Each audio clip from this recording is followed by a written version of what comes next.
My daughter stood in my kitchen and told me I wouldn't understand what it takes to run a real company. She said it kindly. That's the part that stuck with me longest. Not cruel. Just certain. The specific certainty of someone who has decided, without quite realizing she's decided it, that her father's whole working life belongs to a simpler, smaller world than the one she's building. I didn't argue with her. I never do, in the moment.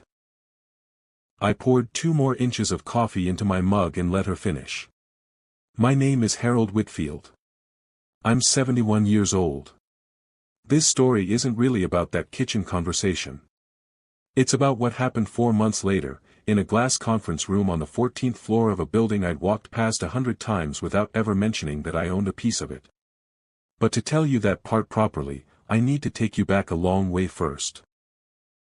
Further back than I've ever taken anyone, including, for most of it, my own daughter. 1978.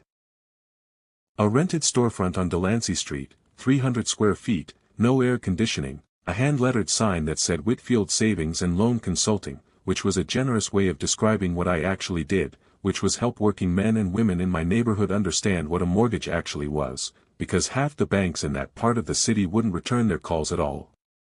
I was 26 years old. My wife Margaret was 24, 6 months pregnant with our daughter Claire, and I had exactly $1,100 in a savings account and a business degree from a state school nobody in finance had heard of. I want to tell you honestly, I didn't set out to build a bank. Nobody sets out to build a bank from a card table in a storefront on Delancey Street. I set out to help people who'd been turned away everywhere else get a fair shot at owning something. That was the whole plan. The rest of it happened slowly, the way anything worth having happens slowly, one relationship at a time, one kept promise at a time, over the better part of 5 decades.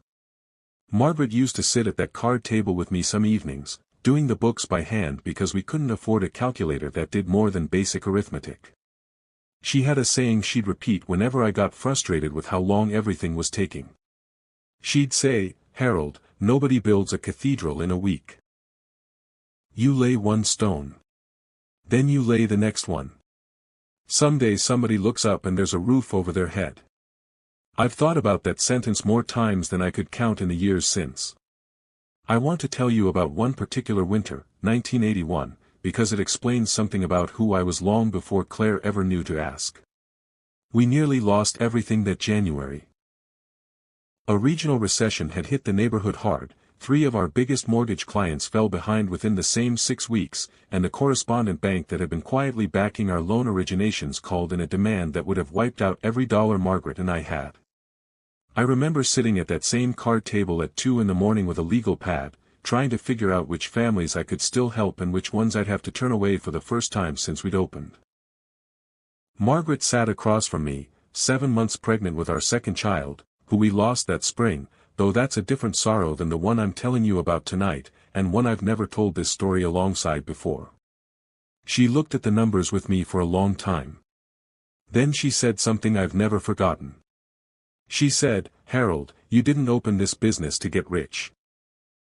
You opened it because the Colsons down the block got turned away from 3 banks trying to buy the house they've been renting for 9 years. If you have to choose between the business surviving and the Colsons keeping their house, I already know which one you're going to choose, and I already know I married the right man because of it. I kept the Colsons in their house. I restructured every other loan I could to buy us time.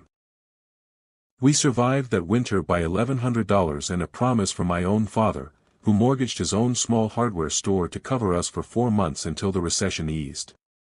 I never told Claire about that winter. Not because it was a secret.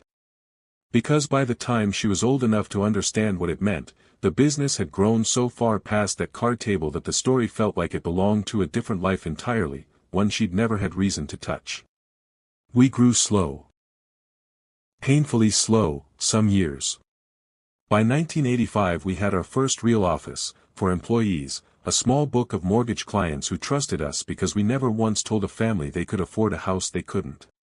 By 1994, Whitfield Savings had grown into a proper regional bank, 6 branches, a state charter, real depositors trusting us with real money.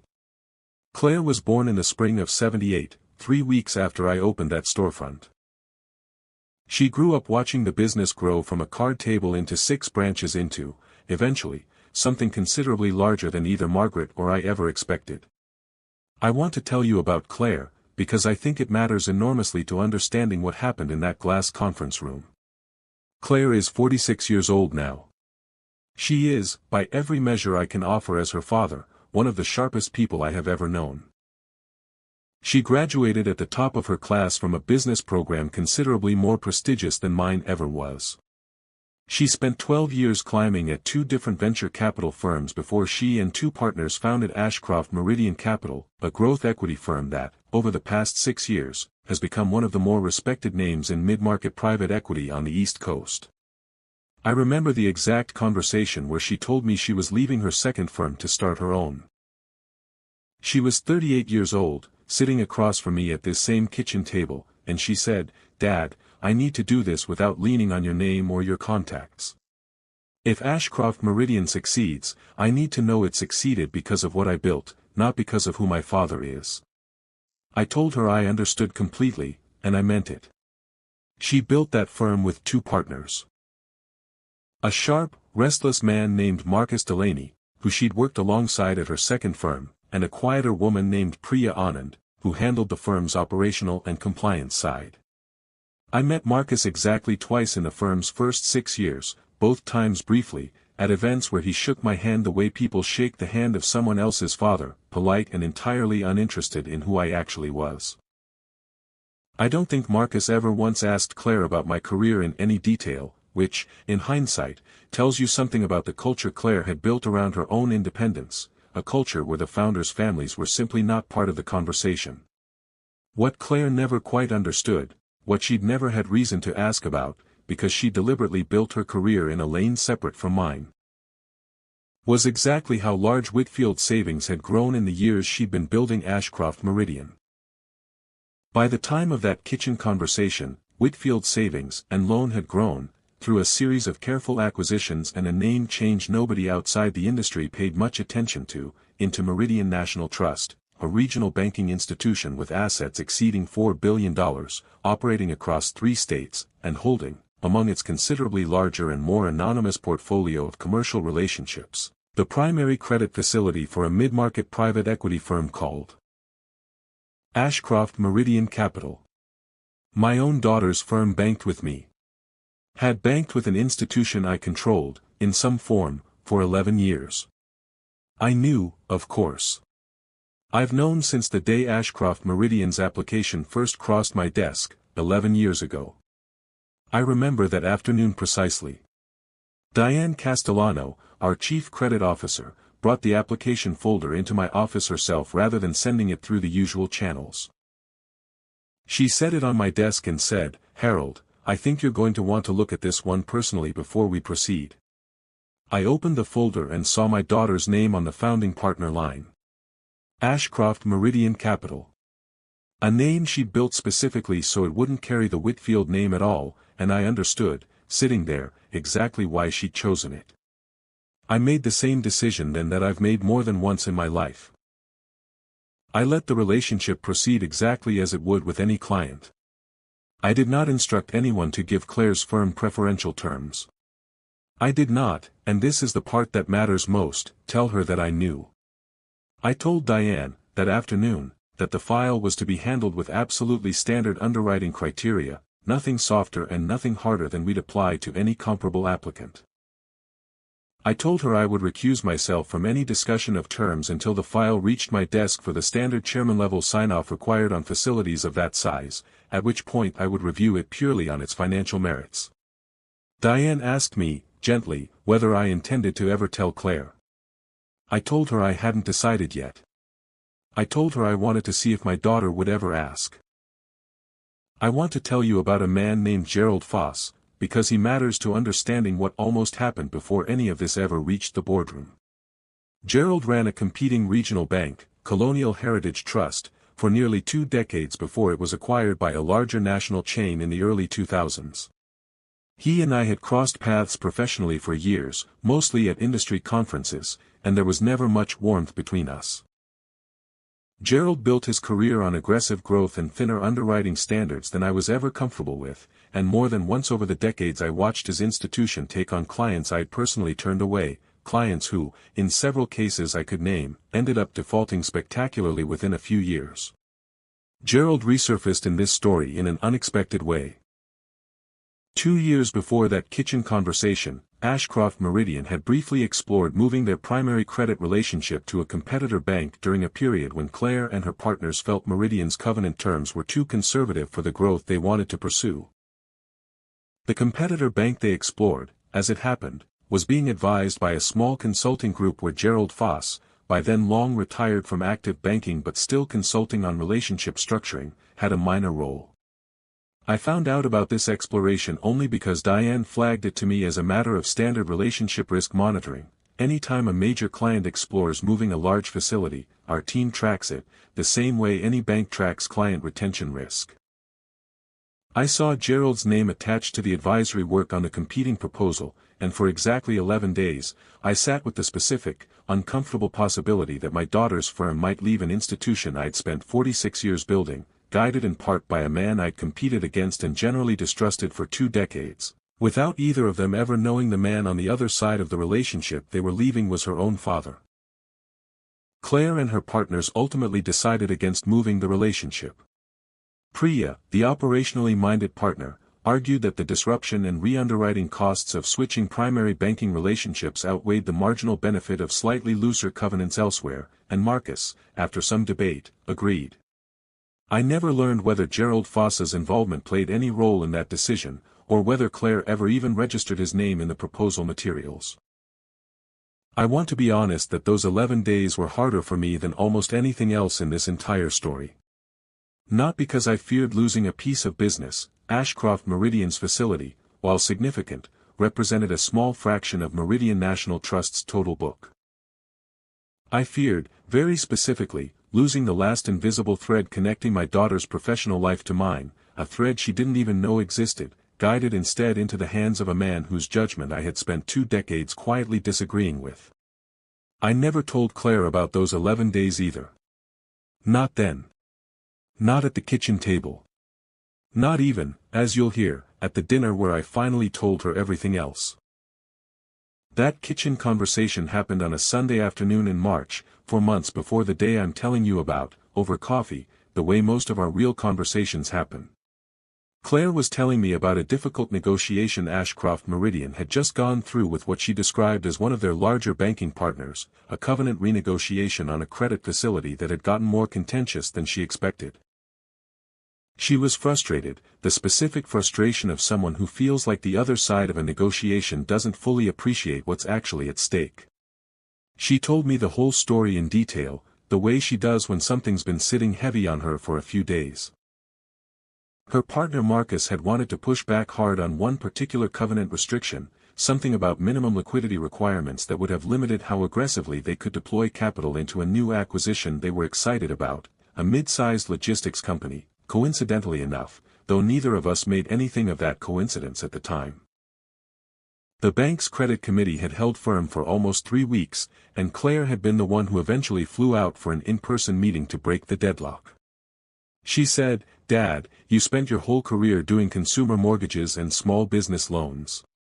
I don't think you'd fully understand what it's like negotiating with an institutional credit committee over covenant structures on a $250 million facility.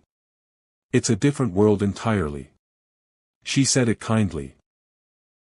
I want to be clear about that again, because I think it matters to how I responded, or rather, didn't respond, in that moment.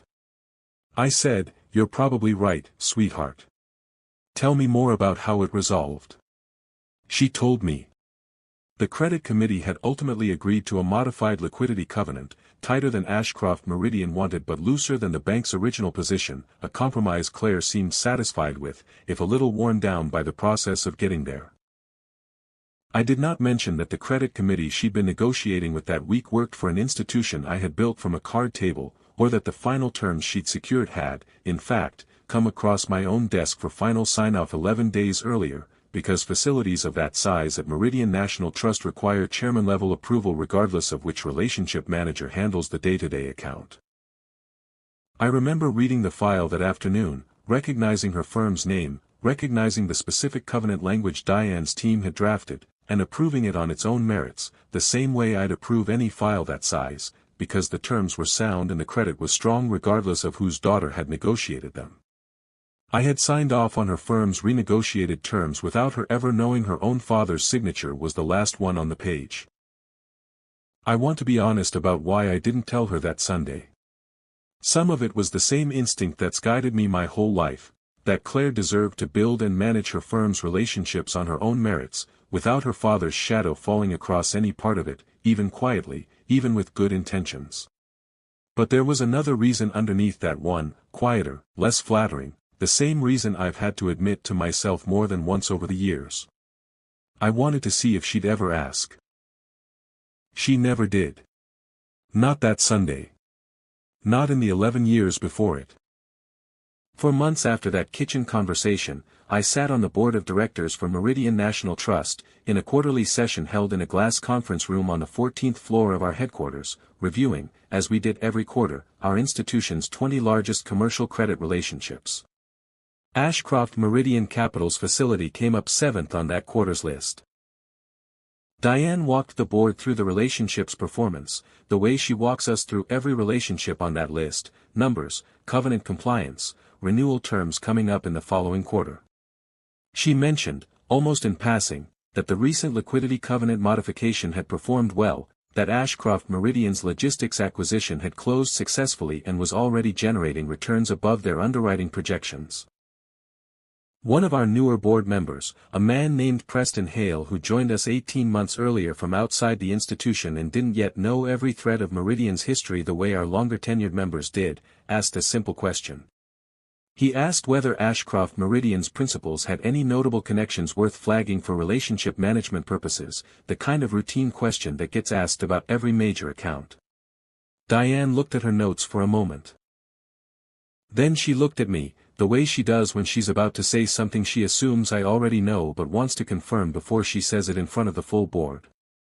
She said, "The founding partner, Claire Whitfield Ashcroft, is Harold's daughter. I want to tell you what happened in that room in the next few seconds, because I've turned it over in my mind a great many times since." Preston looked at me with genuine surprise. Several other board members, longer tenured, exchanged glances that told me they'd known for years and simply never thought to mention it. I said, "Yes. That's correct." Preston asked, somewhat carefully, whether that created any conflict of interest concerns worth documenting formally. I told him it had been fully disclosed and documented from the very first application 11 years ago, that I had recused myself from any preferential terms discussion at every stage, and that the relationship had been managed at arm's length by our commercial banking team exactly as any other client relationship of comparable size would be managed. I told him Diane could produce the full recusal documentation from my file if the board wanted to review it formally. That was all true. What I didn't say, because nobody asked, was that my own daughter still had no idea any of this conversation had ever happened.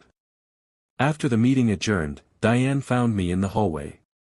She said, "Harold, you know this is going to come out eventually.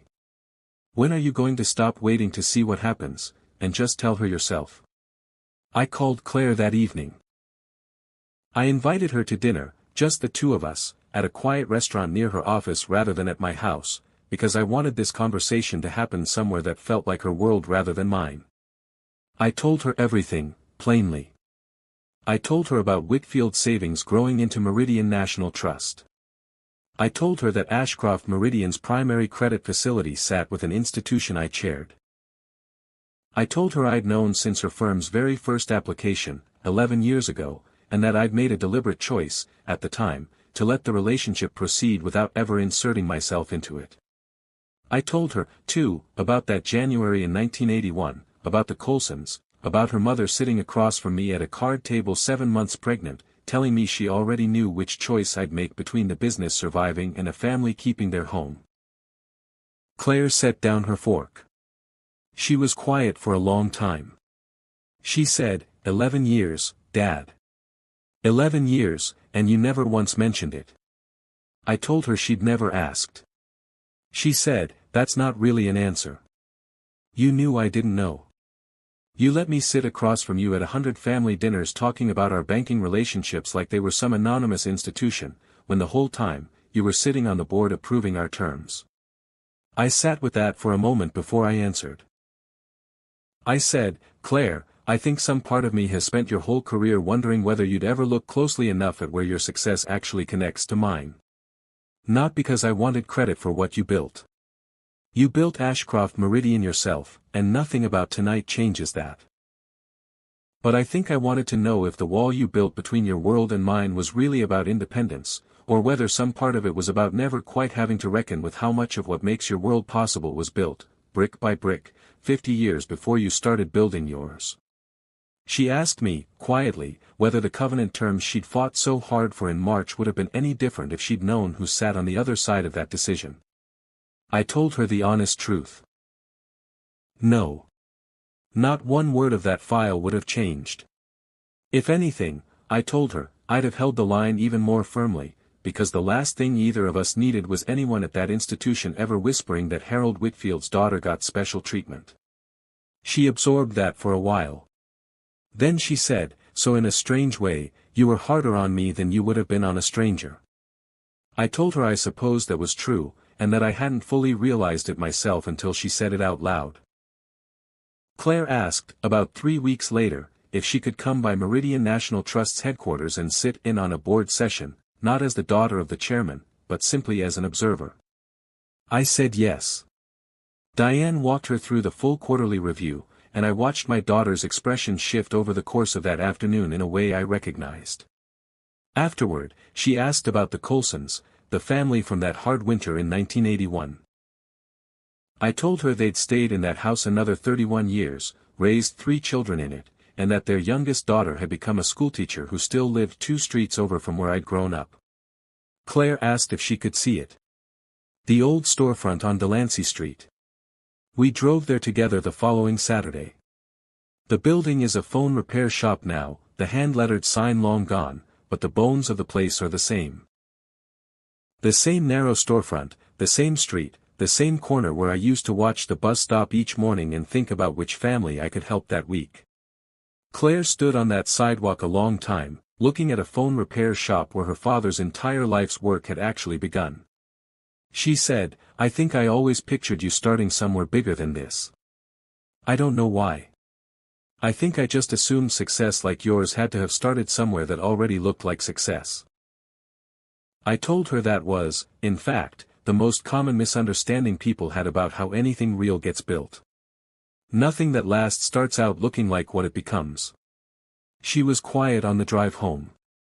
Then she said, driving home that evening, that she'd spent her whole career thinking of banks as counterparties to be negotiated against, rather than institutions built, the same way her own firm was built, one careful decision at a time, by people trying to get something right for the long haul. She said, I think I finally understand what you actually built, Dad. Not the size of it. The care underneath it. She apologized for that kitchen conversation some weeks later, sitting across from me on my own back porch, coffee between us, the late afternoon light doing what it does in early autumn, turning everything the color of something remembered rather than something happening right now. She said, Dad, I've thought about what I said that Sunday. About you not understanding what it takes to run a real company. I want you to know I understand now how wrong that was. Not just factually wrong. Wrong about what actually matters in this work. I told her she didn't need to apologize for not knowing something I'd deliberately chosen not to tell her. She asked me why I hadn't simply told her the truth from the very beginning.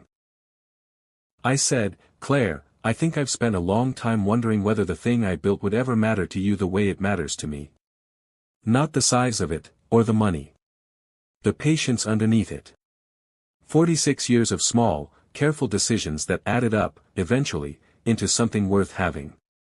I didn't know how to ask you that directly. So I let the silence ask it instead. That wasn't fair to you. I understand that now.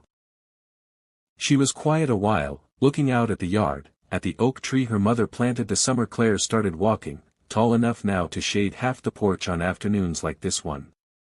She said, I think I understand it now, Dad. Not because you told me outright. Because I sat in that boardroom, and I stood on that sidewalk on Delancey Street, and I finally saw what patience actually builds, over enough years. That's when I understood what Meridian was actually made of. It wasn't the $4 billion. It was you, 46 years ago, at a card table, telling people the truth about what they could actually afford, one mortgage at a time, long before anyone thought that patience would ever add up to anything at all. I didn't say much after that. Some moments don't need a father's response. They just need him to sit there, quietly, and let his daughter arrive at the understanding on her own timeline. I think about Margaret often on that porch, the way I still do more than I probably let on to anyone, including Claire, 8 years after losing her. I think about her sentence, about nobody building a cathedral in a week, about laying one stone and then the next one, until somebody looks up one day and finds a roof over their head. I think, too, about that January in 1981, about the daughter we lost that spring, a sorrow Claire has only ever known the edges of, because some griefs a father carries alone rather than passing down. I've come to believe that raising a daughter brilliant enough to build an empire of her own, entirely separate from mine, is one of the strange, complicated joys of a long life spent building something patiently. You spend 46 years hoping she'll never need to lean on what you built. And then you spend the later years wondering whether the very independence you were proud of also kept her from ever fully understanding what patience like that actually costs, and what it's actually worth, once it's finally standing. Claire found her way to that understanding eventually. Not because I lectured her into it. Because I stepped back, let the silence do some of the work. Silence is sometimes better at than words, and trusted that the truth, patient as it's always been, would still be standing there whenever she was finally ready to look for it. Some lessons don't need anger behind them. They just need time, and the specific, unglamorous patience to let the truth arrive exactly when it's supposed to. Calm isn't weakness. It's what's left after everything else burns off. I'll see you in the next one.